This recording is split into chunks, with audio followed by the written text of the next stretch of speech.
ಮತ್ತೊಂದು ಅಪ್ಡೇಟ್ ಇದೀಗ ಲಭ್ಯ ಆಗ್ತಾ ಇದೆ, ಗಮನಿಸ್ತಾ ಹೋಗೋಣ. ಸರ್ವೆಗೆ ಹಿಂದೇಟು ಹಾಕುವವರ ವಿರುದ್ಧ ಶಿಸ್ತಿನ ಕ್ರಮವನ್ನ ತೆಗೆದುಕೊಳ್ಳಲಾಗುತ್ತೆ ಅಂತ ಇವತ್ತಿನ ಸುದ್ದಿಗೋಷ್ಠಿಯಲ್ಲಿ ಖುದ್ದು ಮುಖ್ಯಮಂತ್ರಿಗಳು ಎಚ್ಚರಿಕೆಯನ್ನ ಕೊಟ್ಟಿದ್ದಾರೆ.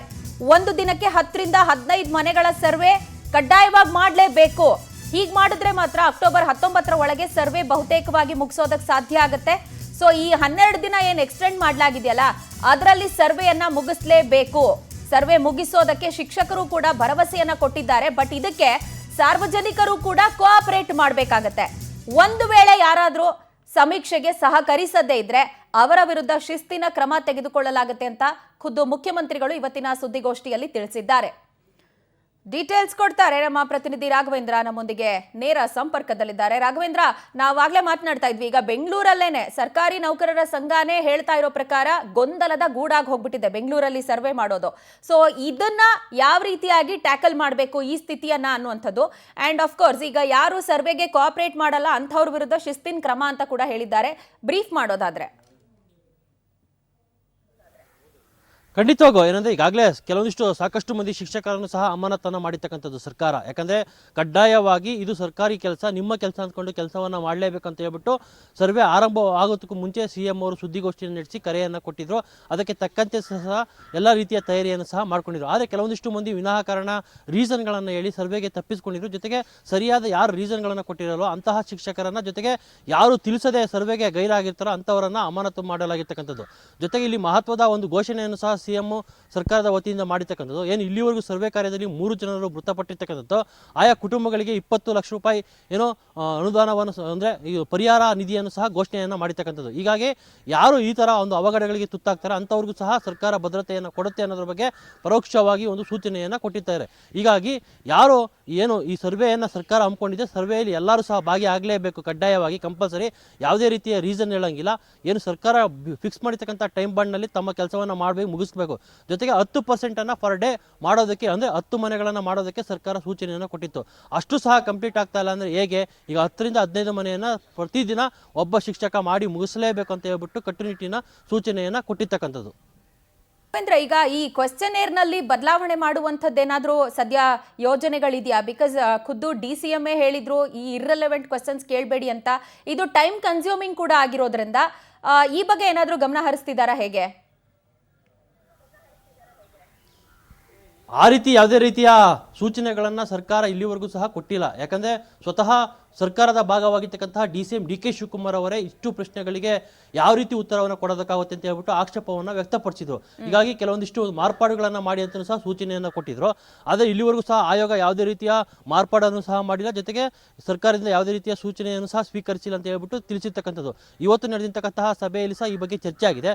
ಸ್ವತಃ DCM DK ಶಿವಕುಮಾರ್ ಅವರೇ ನಿಮಗೆ ಗೊತ್ತಿದ್ರೆ ಹೇಳಿ, ಗೊತ್ತಿಲ್ಲ ಅಂದರೆ ಸುಮ್ಮನಾಗಿ ಅನ್ನೋ ಒಂದು ಮಾತನ್ನು ಸಹ ಹೇಳಿರ್ತಕ್ಕಂಥದ್ದು. ಹೀಗಾಗಿ ಯಾವುದೇ ರೀತಿಯ ಮಾರ್ಪಾಡು ಮಾಡೋದು ಬಹುತೇಕ ಡೌಟ್ ಅಂತಲೇ ಹೇಳ್ಬೋದು. ಓಕೆ ರಾಘವೇಂದ್ರ, ಥ್ಯಾಂಕ್ ಯು ತಮ್ಮೆಲ್ಲ ಡೀಟೇಲ್ಸ್ಗೆ. ಜಾತಿ ಗಣತಿ ಸಮೀಕ್ಷೆ ನಡೀತಾ ಇದೆ. ಈ ಸಂದರ್ಭದಲ್ಲಿ 3 ಗಣತಿದಾರರು ಸಾವನ್ನಪ್ಪಿದ್ದಾರಲ್ಲ, ಅವರಿಗೆ ರಾಜ್ಯ ಸರ್ಕಾರದ ವತಿಯಿಂದ ಮೃತರ ಕುಟುಂಬಗಳಿಗೆ ಪರಿಹಾರವನ್ನ ಘೋಷಣೆ ಮಾಡಲಾಗಿದೆ. ಮೃತರ ಕುಟುಂಬಗಳಿಗೆ ತಲಾ 20 ಲಕ್ಷ ರೂಪಾಯಿ ಪರಿಹಾರವನ್ನ ಕೊಡಲಾಗುತ್ತೆ ಅಂತ ಸುದ್ದಿಗೋಷ್ಠಿಯಲ್ಲಿ ಮುಖ್ಯಮಂತ್ರಿಗಳು ಮಹತ್ವದ ಘೋಷಣೆಯೊಂದನ್ನು ಮಾಡಿದ್ದಾರೆ. ಸರ್ವೆ ಕಾರ್ಯ ನಡೆಯುವಂತ ಸಂದರ್ಭದಲ್ಲಿಯೇ ವಿವಿಧ ಕಾರಣಗಳಿಂದ 3 ಗಣತಿದಾರರು ಸಾವನ್ನಪ್ಪಿದ್ದಾರೆ. ಹೀಗಾಗಿ ತಲಾ 20 ಲಕ್ಷ ಪರಿಹಾರವನ್ನ ಸರ್ಕಾರ ಘೋಷಿಸಿರೋದು. ಅವರ ಕುಟುಂಬಸ್ಥರಿಗೆ ಆ ಪರಿಹಾರದ ಹಣವನ್ನ ಕೊಡಲಾಗುತ್ತೆ ಅಂತ ಹೇಳಿ ಇವತ್ತಿನ ಸುದ್ದಿಗೋಷ್ಠಿಯಲ್ಲಿ ಮುಖ್ಯಮಂತ್ರಿಗಳು ತಿಳಿಸಿದ್ದಾರೆ.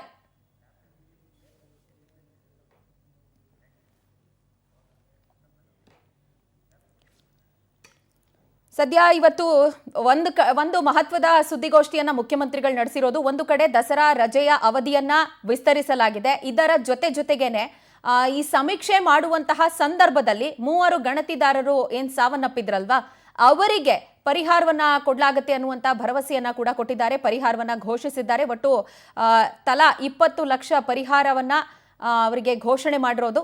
ಒಟ್ಟಾರೆ ಒಂದು ಮಹತ್ವದ ಸುದ್ದಿಗೋಷ್ಠಿಯನ್ನ ಇವತ್ತು ಮುಖ್ಯಮಂತ್ರಿಗಳು ಈ ಸಮೀಕ್ಷೆಯ ವಿಚಾರಕ್ಕೆ ಸಂಬಂಧಪಟ್ಟ ಹಾಗೆ ನಡೆಸಿರೋದು. ಈ ಹಿಂದುಳಿದ ವರ್ಗಗಳ ಆಯೋಗದ ವತಿಯಿಂದ ಏನು ಸಮೀಕ್ಷೆ ನಡೀತಾ ಇದೆ ಅದು ಪೂರ್ಣ ಪ್ರಮಾಣದಲ್ಲಿ ಇನ್ನೂ ಆಗಿಲ್ಲ.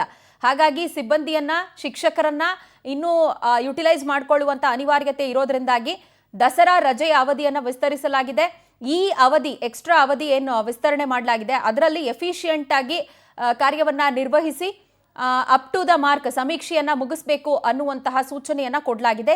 ಇದರ ಜೊತೆಗೇನೆ ಈ ಗಣತಿದಾರರ ಸುರಕ್ಷತೆ ಬಗ್ಗೆ ಒಂದಷ್ಟು ಗೊಂದಲಗಳು ಏರ್ಪಟ್ಟಿತ್ತು, ಪ್ರಶ್ನೆಗಳು ಏರ್ಪಟ್ಟಿತ್ತು. ಅವರಿಗೆ ಸಾರ್ವಜನಿಕರು ಸರಿಯಾಗಿ ಕೋಆಪರೇಟ್ ಮಾಡದೆ ಹೋದಂತ ಸಂದರ್ಭ ಏನ್ ಮಾಡೋದು ಅನ್ನುವಂತ ಪ್ರಶ್ನೆ ಇತ್ತಲ್ಲ, ಅದಕ್ಕೆ ಕೂಡ ಮುಖ್ಯಮಂತ್ರಿಗಳು ಇವತ್ತು ಉತ್ತರವನ್ನ ಕೊಟ್ಟಿದ್ದಾರೆ.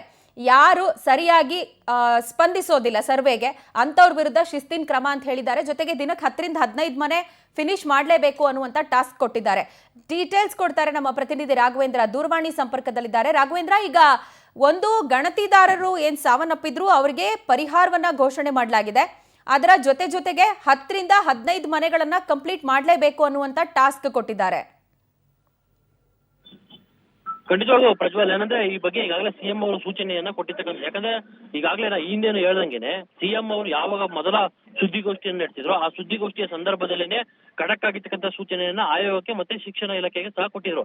ಯಾರು ಸರ್ವೆಗೆ ನೇಮಕವಾಗಿದ್ದಾರೋ ಸಿಬ್ಬಂದಿ, ಅವರು 10% ಸರ್ವೆಯನ್ನ ಪ್ರತಿದಿನ ಮಾಡಿ ಮುಗಿಸ್ಲೇಬೇಕು. ಅಂದ್ರೆ 10% ಅಂದ್ರೆ 10 ಮನೆಗಳ ಸರ್ವೆಯನ್ನ ಮಾಡ್ಬೇಕಂತ ಹೇಳ್ಬಿಟ್ಟು ಕೆಲವೊಂದಿಷ್ಟು ಮಂದಿ ಈ ವಿನಾಕಾರಣ ಕೆಲವೊಂದಿಷ್ಟು ರೀಸನ್ ಗಳನ್ನ ಹೇಳಿ ಸರ್ವೆಗೆ ಗೈರಾಗಿರ್ತಕ್ಕಂಥದ್ದು, ಅಂತವರ ವಿರುದ್ಧ ಸರ್ಕಾರ ಸೂಚನೆಯನ್ನ ಕೊಟ್ಟಿರ್ತಕ್ಕಂಥದ್ದು. ಇನ್ನು ಈ ಸರ್ವೆ ಸಂದರ್ಭದಲ್ಲಿ ಯಾವ ಅಚಾತುರ್ಯವಾಗಿ ಕೆಲವೊಂದಿಷ್ಟು ಮಂದಿ ಮೃತಪಟ್ಟಿರ್ತಕ್ಕಂಥದ್ದು, ಅಂತಹವರ ಕುಟುಂಬಕ್ಕೆ ಸರ್ಕಾರ ಇದು ಪರಿಹಾರ ಧನವನ್ನು ಸಹ ನೀಡಿರ್ತಕ್ಕಂಥದ್ದು. 20 ಲಕ್ಷ ರೂಪಾಯಿ ಹಣವನ್ನು ಸಹ ಇದೀಗ ನೀಡಿರ್ತಕ್ಕಂಥದ್ದು. ಒಟ್ಟಿನಲ್ಲಿ ಸರ್ವೆ ಕಾರ್ಯವನ್ನ ಆದಷ್ಟು ಬೇಗ ಮುಗಿಸ್ಬೇಕು. ಆ ನಿಟ್ಟಿನಲ್ಲಿ 10 ರಿಂದ 15% ಅನ್ನ ಪ್ರತಿದಿನ ಮಾಡಿ ಮುಗಿಸ್ಬೇಕಂತ ಹೇಳ್ಬಿಟ್ಟು ಇವತ್ತಿನ ಸಭೆಯಲ್ಲಿ ಸಹ ತೀರ್ಮಾನ ಮಾಡಿರ್ತಕ್ಕಂಥದ್ದು. ಆ ಬಗ್ಗೆ ಶಿಕ್ಷಣ ಇಲಾಖೆ ಮತ್ತೆ ಆಯೋಗಕ್ಕೂ ಸಹ ಸೂಚನೆಯನ್ನ ಕೊಟ್ಟಿರ್ತಕ್ಕಂಥದ್ದು. ರೈಟ್ ರಾಘವೇಂದ್ರ, ಥ್ಯಾಂಕ್ ಯು ತಮ್ಮೆಲ್ಲ ಡೀಟೇಲ್ಸ್ಗೆ. ಒಟ್ಟಾರೆ